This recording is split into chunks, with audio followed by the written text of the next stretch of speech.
একটা মানুষ কিছু করলে হয়তো তার পিছে পিছে মানুষ গলে। এমন আমি আমার কথাই বলি।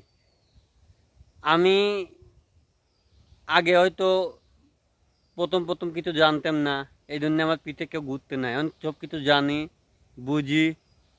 তারপরে আমি সব কিছু মনিটর অন করতে লিগিন মানুষও না পিট গলে। এখন আমার পিট গুলে সব লোকনের সুযোগ সুবিধা লেয়, যেরকম আমার তেন পেজ ঠিক করলে, যেরকম আমার তেন সব রকমের সুবিধা লেয়। এখন লেয়, আগে কল এরকম লিতে না। আগে আমাকে দেখতেই পারতো না, এখন সবাই আমাকে দেখে। কারণ আমি সবাইকে সাহায্য করি। এই জন্য আশা করি সবাই সাহায্য করবেন, সবাই দাদা দিন ইনকাম করতে পারে। এরকম কাজ সবাইকে